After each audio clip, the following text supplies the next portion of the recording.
आज আমি class 11 economics ক্লাসে একটি নতুন চ্যাপ্টার শুরু করছি। চ্যাপ্টারটির নাম হলো ইন্টারন্যাশনাল ট্রেড বা আন্তর্জাতিক বাণিজ্য। বর্তমানে কোনো দেশই স্বয়ংসম্পূর্ণ নয়, প্রতিটি দেশই বৈদেশিক বাণিজ্যে লিপ্ত থাকে।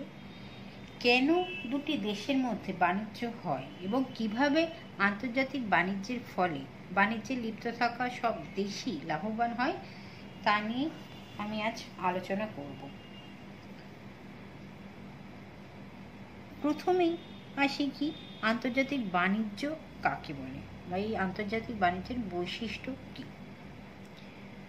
কোনো একটি দেশের অধিবাসীদের মধ্যে যে ব্যবসা বাণিজ্য চলে তাকে বলা হয় অভ্যন্তরীণ বাণিজ্য বা ডোমেস্টিক ট্রেড। আবার অন্যদিকে এক দেশের অধিবাসীদের সঙ্গে অন্য দেশের অধিবাসীদের যে ব্যবসা বাণিজ্য চলে তাকে বলা হয় আন্তর্জাতিক বাণিজ্য বা ইন্টারন্যাশনাল ট্রেড। একটি দেশ কোনো একটি দ্রব্য বা একাধিক দ্রব্য উৎপাদনে অন্যান্য দেশের তুলনায় বেশি দক্ষ হতে পারে। সেই দেশ কি করবে? সেই দ্রব্যগুলি অন্য দেশে রপ্তানি করবে। আবার সেই দেশ অন্য দেশ থেকে সেই সব দ্রব্য সামগ্রী আমদানি করবে যেগুলি অন্য দেশ কম ব্যয়ে উৎপাদন করতে পারে। এইভাবে পৃথিবীর বিভিন্ন দেশের মধ্যে বিভিন্ন পণ্যের আমদানি ও রপ্তানি চলে। আন্তর্জাতিক বাণিজ্য এবং অভ্যন্তরীণ বাণিজ্যের মধ্যে কিছু কিছু সাদৃশ্য আছে। উভয় প্রকার বাণিজ্যের মধ্যে সাদৃশ্য এই যে উভয় প্রকার বাণিজ্যই শ্রম বিভাগ কি বললাম উভয় প্রকার বাণিজ্যই শ্রম বিভাগ ও বিশেষায়নের ফলে উদ্ভূত হয়। বিভিন্ন ব্যক্তি বিভিন্ন দ্রব্যের উৎপাদনে অংশগ্রহণ করতে পারে বা অংশগ্রহণ করে বলেই একটি দেশের বিভিন্ন অধিবাসীর বিভিন্ন অধিবাসীর মধ্যে অভ্যন্তরীণ বাণিজ্য দেখা দেয়। ঠিক একই কারণে আন্তর্জাতিক বাণিজ্য ঘটে। বিভিন্ন দেশ বিভিন্ন দ্রব্যের উৎপাদনে বিশেষায়ন লাভ করে, ফলে বিভিন্ন দেশ বিভিন্ন দ্রব্য সামগ্রী উৎপাদন করে এবং বিভিন্ন দেশের মধ্যে বাণিজ্যের মাধ্যমে দ্রব্য বিনিময় হয়। এই সাদৃশ্য থাকা সত্ত্বেও এই দুই প্রকার বাণিজ্য মানে অভ্যন্তরীণ বাণিজ্য এবং বৈদেশিক বাণিজ্যের মধ্যে কতগুলো পার্থক্য আছে। সেই পার্থক্যগুলো কি কি? প্রথমত, উৎপাদনের উপাদান সমূহ একটি দেশের মধ্যে যতখানি চলনশীল, বিভিন্ন দেশের মধ্যে তাদের চলনশীলতা তুলনামূলকভাবে অনেক কম। কোনো দেশের অভ্যন্তরে উপাদানগুলো কি স্বাধীনভাবে চলাফেরা করতে পারে, কিন্তু এক দেশ থেকে অন্য দেশের উপাদানগুলি স্বাধীনভাবে যাতায়াত করতে পারে না। দ্বিতীয়ত, একই দেশের বিভিন্ন অঞ্চলের মধ্যে প্রাকৃতিক সম্পদ, খনিজ সম্পদের যোগান, শ্রমের কার্যদক্ষতা ইত্যাদি বিষয়ে যতটা পার্থক্য দেখা যায় বিভিন্ন দেশের মধ্যে তার থেকে বেশি পার্থক্য দেখা যায়। তৃতীয়ত, প্রত্যেক দেশেরই নিজস্ব আর্থিক ব্যবস্থা আছে। একটি দেশের অর্থ অন্য দেশে লেনদেনের কাজে ব্যবহৃত হয় না। সেই জন্য আন্তর্জাতিক লেনদেনের ক্ষেত্রে এক দেশের অর্থকে অন্য দেশের অর্থে রূপান্তরিত করতে হয়, কিন্তু অভ্যন্তরীণ বাণিজ্যের ক্ষেত্রে একই অর্থ ব্যবহৃত হয়। চতুর্থত, একই দেশের অভ্যন্তরে বিভিন্ন অঞ্চলের মধ্যে ব্যবসা বাণিজ্যের জন্য প্রায় একই রকম বিধি ব্যবস্থা, ব্যাংকিং বা মুদ্রা ব্যবস্থা প্রচলিত থাকে, কিন্তু বিভিন্ন দেশে এগুলো একই রকম হয় না। প্রতিটি দেশেই অর্থনৈতিক কাজকর্ম যেমন উৎপাদন, বন্টন, বিনিময় প্রভৃতি নিয়ন্ত্রণের জন্য বিশেষ ধরনের আইন বা প্রথা প্রচলিত থাকে। সুতরাং বিভিন্ন দেশের উৎপাদন স্বতন্ত্র পরিবেশে পরিচালিত হয়। সর্বশেষ পার্থক্যটি হলো যে আধুনিক জগতে প্রতিটি দেশ নিজস্ব বাণিজ্য নীতি অনুসরণ করে। প্রতিটি দেশই অন্য দেশ থেকে দ্রব্য সামগ্রী আমদানি ও রপ্তানির উপর নিয়ন্ত্রণ আরোপ করে, কিন্তু অভ্যন্তরীণ বাণিজ্যের ক্ষেত্রে সাধারণত এইরূপ কোনো বিধিনিষেধ থাকে না। এবার আসা যাক আন্তর্জাতিক বাণিজ্যের ভিত্তি বা বেসিস অফ ইন্টারন্যাশনাল ট্রেডের বিষয়। দুটি দেশের মধ্যে যে আন্তর্জাতিক বাণিজ্য চলে সেই আন্তর্জাতিক বাণিজ্যের মূল ভিত্তি আঞ্চলিক শ্রম বিভাগ। বা আন্তর্জাতিক স্তরে বিশেষায়ন। কোনো ব্যক্তির পক্ষে যেমন সব দ্রব্য উৎপাদন করা সম্ভব নয়, সেরকম কোনো দেশের পক্ষেও সব দ্রব্য সামগ্রী উৎপাদন করা সম্ভব না। বিভিন্ন ব্যক্তির যেমন বিভিন্ন দ্রব্যের উৎপাদনে দক্ষতা বিভিন্ন, সেরকম বিভিন্ন দ্রব্য সামগ্রী উৎপাদনে বিভিন্ন দেশের দক্ষতা বিভিন্ন। যে ব্যক্তি যে কাজে পারদর্শী, সেই ব্যক্তি যদি সেই কাজেই বিশেষায়ন অর্জন করে, তাহলে উৎপাদন কী হবে? বৃদ্ধি পাবে। ঠিক একইভাবে যে দেশ যে দ্রব্যটি উৎপাদনে অধিক সুবিধা ভোগ করে, সেই দেশের উচিত সেই দ্রব্যটি অধিক পরিমাণে উৎপাদন করে রপ্তানি করা। সব দেশে সমস্ত উৎপাদনের উপাদান সমানভাবে বণ্টিত হয় না। কোনো দেশে হয়তো মূলধন বেশি আছে, আবার শ্রমিক কম আছে, আবার কোনো দেশে শ্রমিক বেশি আছে, মূলধন কম আছে। বিভিন্ন দেশের মধ্যে প্রাকৃতিক সম্পদের বণ্টনেও তারতম্য আছে। ফলে ভিন্ন ভিন্ন দেশ ভিন্ন ভিন্ন দ্রব্য উৎপাদনে পারদর্শিতা অর্জন করে। এর ফলেই বিভিন্ন দেশের মধ্যে বাণিজ্য অনুষ্ঠিত হয়। অন্যভাবে বলতে পারি যে বিভিন্ন দ্রব্য সামগ্রী উৎপাদন ব্যয়ে পার্থক্য থাকার জন্যই আন্তর্জাতিক বাণিজ্যের উদ্ভব হয়। দুটি দেশের মধ্যে ব্যয় পার্থক্য কেমন হলে আন্তর্জাতিক বাণিজ্য দেখা দেবে, সেই সম্পর্কে দুটি তত্ত্ব আছে। একটি হলো অ্যাডাম স্মিথের পরম ব্যয় বা চরম ব্যয় পার্থক্যের তত্ত্ব, আর অন্যটি হলো রিকার্ডোর তুলনামূলক ব্যয় তত্ত্ব। এখন আমি এই তত্ত্ব দুটো আলোচনা করব। প্রথমে আমি আলোচনা করছি অ্যাডাম স্মিথের পরম ব্যয় বা চরম ব্যয় পার্থক্যের তত্ত্ব। ক্লাসিক্যাল অর্থনীতিবিদ অ্যাডাম স্মিথের মতে আন্তর্জাতিক বাণিজ্যের মূল ভিত্তি হল চরম ব্যয়ের পার্থক্য। তার মতে দ্রব্যের উৎপাদন খরচ শ্রমের আপেক্ষিক পরিমাণের উপর নির্ভর করে। তিনি ধরে নিয়েছেন যে দেশের মধ্যেই শ্রমের গতিশীলতা আছে, অন্য দেশের মধ্যে নেই। এর ফলে দুটি দেশের মধ্যে একই দ্রব্যের উৎপাদন খরচে পার্থক্য দেখা দেবে। অন্যভাবে বলতে পারি, যদি কোনো দেশ অপর কোনো দেশের তুলনায় অপেক্ষাকৃত কম শ্রম সময়ে কোনো বিশেষ দ্রব্য উৎপাদন করতে পারে, তাহলে সেই দেশটি উৎপাদন ব্যয়ের দিক থেকে অন্য দেশটির তুলনায় চরম সুবিধা বা পরম সুবিধা ভোগ করে এবং উভয় দেশই বাণিজ্য করে লাভবান হবে। অ্যাডাম স্মিথের এই তত্ত্বটি কয়েকটি অনুমানের উপর ভিত্তি করে প্রতিষ্ঠিত। সেই অনুমানগুলি কি কি? প্রথম অনুমান হচ্ছে দুটি দেশের মধ্যে কেবল বাণিজ্য হচ্ছে, ঠিক আছে। দ্বিতীয় অনুমান, দুটি দেশ মাত্র দুটি দ্রব্যই উৎপাদন করে। তৃতীয় অনুমান, দ্রব্য উৎপাদনে শ্রমদক্ষতার প্রধান বিষয়। কি বললাম? শ্রমদক্ষতাই প্রধান বিষয়। চতুর্থ অনুমান, শ্রমের দামের উপর দ্রব্যের দাম নির্ভর করে। পঞ্চম অনুমান, অবাধ বাণিজ্য নীতি চালু আছে। ষষ্ঠ অনুমান, দুটি দেশের মধ্যে সমহার প্রতিদান নিয়ম কার্যকর হয়। আর শেষ বা সপ্তম অনুমানটি হলো দেশের অভ্যন্তরে শ্রম সমজাতীয় হওয়ায় শ্রমের গতিশীলতা আছে। এবার আমি একটি উদাহরণের সাহায্যে এই অ্যাডাম স্মিথের পরম ব্যয় পার্থক্যের তত্ত্বটি ব্যাখ্যা করছি। ধরা যাক শুধুমাত্র শ্রম নিয়োগ করে এক্স দেশ ও ওয়াই দেশ এ দ্রব্য ও বি দ্রব্য উৎপাদন করছে, ঠিক আছে। আরও ধরে নিলাম যে এক্স দেশে এ দ্রব্যের 1 ইউনিটের উৎপাদন ব্যয় 5 ঘন্টা শ্রম এবং বি দ্রব্যের 1 ইউনিট উৎপাদন ব্যয় 10 ঘন্টা শ্রম। অন্যদিকে ওয়াই দেশে কি বললাম? ওয়াই দেশে এ দ্রব্যের উৎপাদন ব্যয় 10 ঘন্টা শ্রম এবং বি দ্রব্যের 1 ইউনিট উৎপাদন ব্যয় 5 ঘন্টা শ্রম। উভয় দেশের উভয় দ্রব্যের উৎপাদন ব্যয়কে দেখো আমি একটি চার্টের সাহায্যে তোমাদের দেখিয়েছি।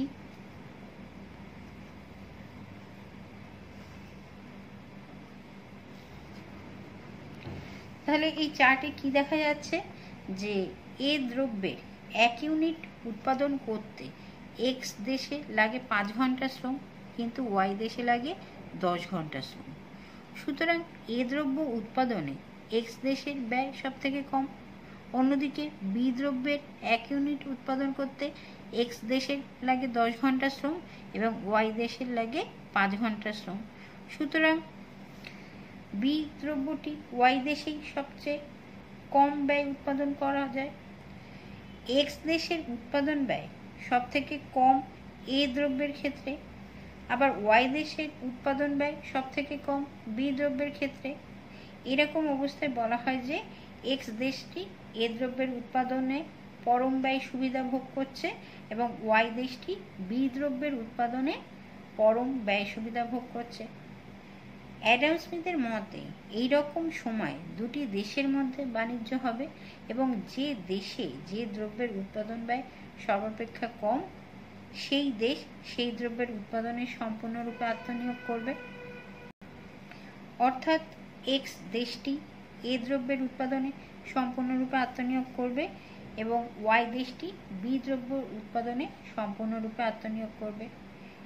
এক্স দেশটি এ দ্রব্য উৎপাদন করবে এবং বি দ্রব্য কি করবে, এ দ্রব্য উৎপাদন করবে এবং রপ্তানি করবে এবং বি দ্রব্য আমদানি করবে।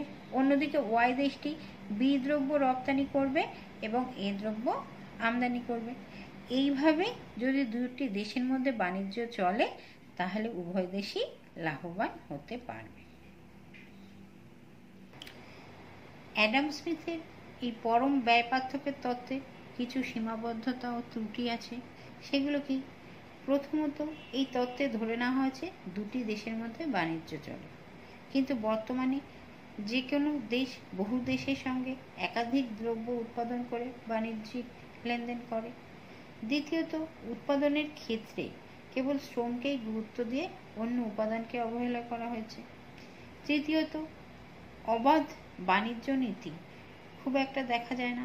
বাস্তবে বিভিন্ন দেশ বৈদেশিক লেনদেনে বিভিন্ন বিধিনিষেধ তথা বা শুল্ক ইত্যাদি আরোপ করে। চতুর্থত, দুটি দেশের শ্রমিকরা সমান দক্ষতা সম্পন্ন হবে তার কোনো নিশ্চয়তা নেই। তাই শ্রম সমজাতীয় না হলে একটি দেশের মধ্যেও বিভিন্ন শিল্পে শ্রমের গতিশীলতা নাও থাকতে পারে না। আর শেষ সীমাবদ্ধতা ও ত্রুটি কি? যে কেবল চরম সুবিধার দিকটিকেই গুরুত্ব দেওয়া হয়েছে, অন্যান্য সুবিধাগুলো এক্ষেত্রে উপেক্ষিত হয়েছে। এবার আমি রিকার্ডোর তুলনামূলক ব্যয়ের তত্ত্ব নিয়ে আলোচনা করব। রিকার্ডোর তত্ত্বটি কয়েকটি অনুমানের উপর ভিত্তি করে গঠিত হয়েছে। সেই অনুমানগুলো কি কি? 1 নম্বর অনুমান হচ্ছে দুটি দেশের মধ্যে বাণিজ্য হচ্ছে। 2 নম্বর অনুমান, দুটি মাত্র দ্রব্য রয়েছে, এই দুটি দ্রব্যই আন্তর্জাতিক বাণিজ্যে কি বললাম, এই দুটি দ্রব্যেই আন্তর্জাতিক বাণিজ্য সংঘটিত হচ্ছে, উভয় দেশই উভয় দ্রব্য উৎপাদন করতে পারে। তৃতীয় অনুমান হচ্ছে উভয় দেশই উভয় দ্রব্য উৎপাদনের কাজে একটি মাত্র উপাদান নিয়োগ করে, সেটি হচ্ছে শ্রম।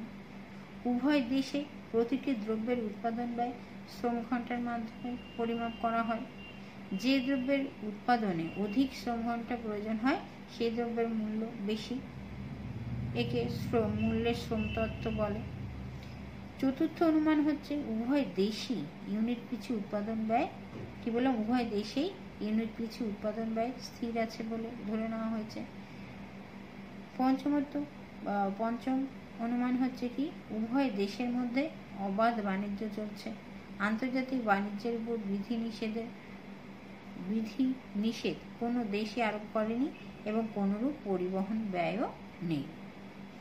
এই অনুমানগুলির ভিত্তিতে রিকার্ডো দেখালেন যে যদি কোনো একটি দেশ উভয় দ্রব্যের উৎপাদনেই ব্যয় সংকোচ ভোগ করে তাহলেও উভয় দেশের মধ্যে বাণিজ্য অনুষ্ঠিত হতে পারে যদি উভয় দেশে ব্যয়ের অনুপাত পৃথক হয়। যদি উভয় দেশে দ্রব্য দুটির ব্যয়ের অনুপাত পৃথক হয় তাহলে ওই দুটি দেশের মধ্যে তুলনামূলক ব্যয়ের পার্থক্য থাকবে বলে ধরে নেওয়া হয়েছে। দুটি দেশের মধ্যে দুটি দ্রব্যের উৎপাদন ব্যয়ের অনুপাতে পার্থক্য থাকলে বাণিজ্য সম্ভব হবে এবং ওই বাণিজ্য উভয় দেশের পক্ষেই লাভজনক হবে। যে দেশে যে দ্রব্য উৎপাদনে তুলনামূলক সুবিধা থাকবে সেই দেশ সেই দ্রব্যটি উৎপাদন করবে এবং রপ্তানি করবে। এবার রিকার্ডোর তুলনামূলক ব্যয় তত্ত্বটি একটি উদাহরণের সাহায্যে ব্যাখ্যা করা যেতে পারে। ধরা যাক দুটো দেশ রয়েছে, পর্তুগাল ও ইংল্যান্ড। উভয় দেশই দুটি দ্রব্য উৎপাদন করছে বা উভয় দেশেই দুটি দ্রব্য উৎপন্ন হচ্ছে, গম এবং কাপড়। পর্তুগালে 1 ইউনিট গম তৈরি করতে 80 ঘন্টা শ্রম প্রয়োজন হয় এবং 1 ইউনিট কাপড় তৈরি করতে 90 ঘন্টা শ্রম প্রয়োজন হয়। ইংল্যান্ডে 1 ইউনিট গম উৎপাদন করতে 120 ঘন্টা শ্রম প্রয়োজন হয় এবং 1 ইউনিট কাপড় উৎপাদন করতে 100 ঘন্টা শ্রম প্রয়োজন হয়।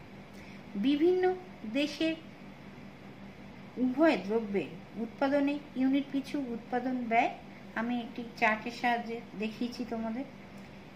এই চার্টে কি দেখা যাচ্ছে যে উভয় দ্রব্যের উৎপাদনেই পর্তুগালের খরচ কম। যেমন 1 ইউনিট গম উৎপাদন করতে ইংল্যান্ডে লাগে 120 ঘন্টা শ্রম, কিন্তু পর্তুগালের লাগে 80 ঘন্টা শ্রম। আবার 1 ইউনিট কাপড় তৈরি করতে ইংল্যান্ডের লাগে 100 ঘন্টা শ্রম, কিন্তু পর্তুগালের লাগে 90 ঘন্টা শ্রম। সুতরাং দেখা যাচ্ছে কি যে উভয় দ্রব্যের উৎপাদনেই পর্তুগাল পরম ব্যয় সুবিধা ভোগ করছে। এক্ষেত্রে অ্যাডাম স্মিথের মতে পর্তুগাল এবং ইংল্যান্ডের মধ্যে কোনরূপ বাণিজ্য অনুষ্ঠিত হবে না, পর্তুগাল উভয় দ্রব্যই উৎপাদন করবে। কিন্তু রিকার্ডো দেখিয়েছেন যে এক্ষেত্রে উভয় দেশের মধ্যে বাণিজ্য অনুষ্ঠিত হবে এবং এই বাণিজ্যের ফলে উভয় দেশই লাভবান হবে, কারণ দ্রব্য দুটির উৎপাদন ব্যয়ের অনুপাত পর্তুগালে 80:90 এবং ইংল্যান্ডে 120:100। এই দুটি অনুপাত আলাদা হওয়ার অর্থ উভয় দেশের মধ্যে তুলনামূলক ব্যয়ের পার্থক্য রয়েছে।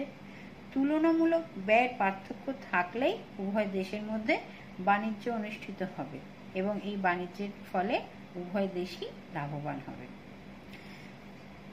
যদিও উভয় দ্রব্যের উৎপাদনে পর্তুগালের পরম সুবিধা রয়েছে, কিন্তু দেখা যাবে গম উৎপাদনে পর্তুগালের সুবিধা কাপড় উৎপাদন অপেক্ষা তুলনামূলকভাবে বেশি। ঠিক আছে, তাই তো 1 ইউনিট গম উৎপাদন করতে পর্তুগালের দরকার হয় 80 ঘন্টা শ্রম আর ইংল্যান্ডের দরকার হয় 120 ঘন্টা শ্রম। অর্থাৎ ইংল্যান্ডের যা শ্রম দরকার পর্তুগাল তার 67% খরচেই 1 ইউনিট গম উৎপাদন করতে পারে।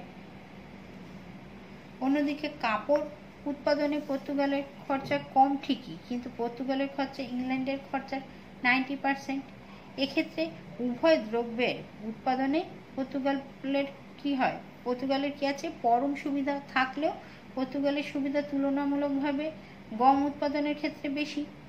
তাই বলা হয় যে গম উৎপাদনের ক্ষেত্রে পর্তুগাল তুলনামূলক ব্যয় সুবিধা ভোগ করছে। অনুরূপভাবে ইংল্যান্ড যদিও উভয় দ্রব্যের উৎপাদনেই চরম ব্যয়াধিক্য রয়েছে, কিন্তু ইংল্যান্ডের ব্যয়াধিক্য তুলনামূলকভাবে কাপড় উৎপাদনে কম।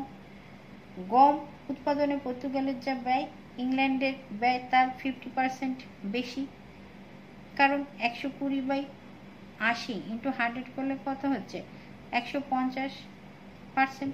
অন্যদিকে কাপড় উৎপাদনে ইংল্যান্ডের ব্যয় 11% বেশি, কারণ 100/90 × 100 করলে কত হচ্ছে 111%। সুতরাং তুলনামূলকভাবে কাপড় উৎপাদনেই ইংল্যান্ডের কিছুটা সুবিধা রয়েছে। রিকার্ডোর মতে এই সময়ে পর্তুগাল গম উৎপাদনে তুলনামূলকভাবে ব্যয়ের সুবিধা ভোগ করছে। তাই তো এক্ষেত্রে পর্তুগাল গম উৎপাদনে তুলনামূলক ব্যয়ের সুবিধা ভোগ করছে এবং ইংল্যান্ড কাপড় উৎপাদনে তুলনামূলক ব্যয়ের সুবিধা ভোগ করছে। যে দেশে যে দ্রব্যের উৎপাদনে তুলনামূলক ব্যয়ের সুবিধা বেশি ভোগ করে কি বললাম, যে দেশ যে দ্রব্য উৎপাদনে তুলনামূলক ব্যয়ের সুবিধা ভোগ করছে সেই দেশে সেই দ্রব্যের উৎপাদনে বিশেষীকরণ করা উচিত এবং সেই দ্রব্যটি রপ্তানি করা উচিত। অর্থাৎ পর্তুগালের উচিত গম উৎপাদনে বিশেষীকরণ করা, কি বললাম, গম উৎপাদনে বিশেষীকরণ করা এবং গম রপ্তানি করা এবং কাপড় আমদানি করা। অন্যদিকে ইংল্যান্ডের উচিত কাপড় উৎপাদনে বিশেষীকরণ করা এবং কাপড় রপ্তানি করা ও গম আমদানি করা। এইভাবে এক একটি দেশ এক একটি দ্রব্যের উৎপাদনে বিশেষীকরণ করবে এবং বাণিজ্যের মাধ্যমে উভয় দেশ উভয় প্রকার দ্রব্য সংগ্রহ করবে। এই বাণিজ্যের ফলে উভয় দেশই লাভবান হতে পারবে। রিকার্ডোর এই তুলনামূলক ব্যয় তত্ত্বের কিছু সীমাবদ্ধতা আছে। সেই সীমাবদ্ধতাগুলো কি কি? রিকার্ডোর তত্ত্বে কতগুলি অনুমান ধরে নেওয়া হয়েছে যেগুলো বাস্তবসম্মত নয়। প্রথমত, রিকার্ডোর তত্ত্বে ধরা হয়েছে যে দুটি দ্রব্যের উৎপাদনে একটি মাত্র উপাদান ব্যবহার করা হয়, সেটি শ্রম।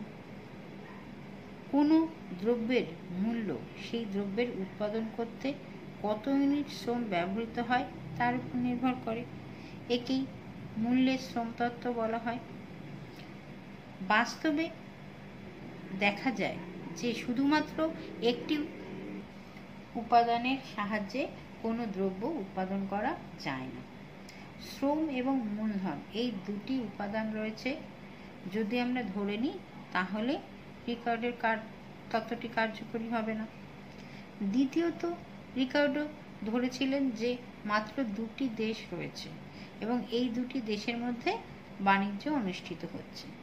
বাস্তবে অনেক দেশ থাকে, দুইয়ের অধিক দেশ থাকলে কিভাবে পারস্পরিক বাণিজ্য অনুষ্ঠিত হবে সেটি রিকার্ডোর তত্ত্বে দেখানো হয়নি। তেমনি রিকার্ডো ধরেছিলেন যে দুটি দ্রব্য রয়েছে, দুইয়ের অধিক দ্রব্য থাকলে কিভাবে বাণিজ্য হবে তাও রিকার্ডো তত্ত্বে দেখানো হয়নি।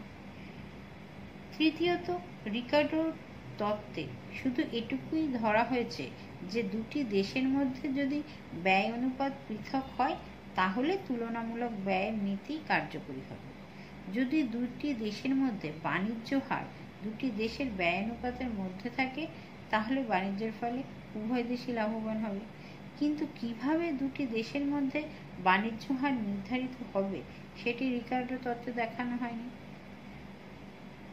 চতুর্থত, রিকার্ডোর তত্ত্বে ধরা হয়েছে যে আন্তর্জাতিক বাণিজ্যের কোনো পরিবহন ব্যয় নেই। এই অনুমানটিও অবাস্তব। অনেক ক্ষেত্রেই দেখা যায় যে উৎপাদন ব্যয় অপেক্ষা পরিবহন ব্যয় অধিক গুরুত্বপূর্ণ। পঞ্চমত, রিকার্ডোর তত্ত্বে ধরা হয়েছে যে এক একটি দেশ এক একটি দ্রব্যের উৎপাদনে তুলনামূলক ব্যয়ের সুবিধা ভোগ করে। কিন্তু তুলনামূলক ব্যয়ের সুবিধা কেন দেখা দেয়? কেন একটি দেশ একটি দ্রব্য কম খরচে উৎপাদন করতে পারে এবং কেন অপর দেশ অপর দ্রব্য কম খরচে উৎপাদন করতে পারে, তার কোনো ব্যাখ্যা রিকার্ডোর তত্ত্বে দেওয়া হয়নি। সর্বোপরি রিকার্ডোর তত্ত্বে ধরা হয়েছে যে প্রতিটি দেশই একটিমাত্র দ্রব্যের উৎপাদনে বিশেষীকরণ করছে। এটি সম্ভব হবে যদি দুটি দেশ মোটামুটি একই আকৃতির হয় তবে। কিন্তু যে দুটি দেশের মধ্যে বাণিজ্য অনুষ্ঠিত হচ্ছে তার মধ্যে একটি যদি বড় হয় দেশ হয় এবং অপরটি যদি ছোট দেশ হয় তাহলে ছোট দেশটির পক্ষে বিশেষীকরণ করা সম্ভব হবে, কিন্তু বড় দেশটির পক্ষে সম্পূর্ণরূপে বিশেষীকরণ করা সম্ভব হবে না। যেমন ধরো, ভারত ও শ্রীলঙ্কার মধ্যে তুলনামূলক ব্যয়ের নীতিতে বাণিজ্য হচ্ছে। এক্ষেত্রে শ্রীলঙ্কা সম্পূর্ণরূপে বিশেষীকরণ করতে পারে এবং শ্রীলঙ্কার প্রয়োজনীয় দ্রব্য সামগ্রী ভারত থেকে আমদানি করতে পারে, কিন্তু ভারতের পক্ষে সম্পূর্ণ বিশেষীকরণ করা সম্ভব হবে না, কারণ ভারতের আমদানি দ্রব্যের সম্পূর্ণ চাহিদা শ্রীলঙ্কার পক্ষে মেটানো সম্ভব হবে না। এক্ষেত্রে সম্পূর্ণ বিশেষীকরণ করা কোনো বড় দেশের পক্ষে সম্ভব হবে না। তাহলে এই হলো রিকার্ডোর তুলনামূলক ব্যয়তত্ত্বের ত্রুটি বা সীমাবদ্ধতা। আজকের ক্লাস এই পর্যন্ত, এখানেই শেষ হলো।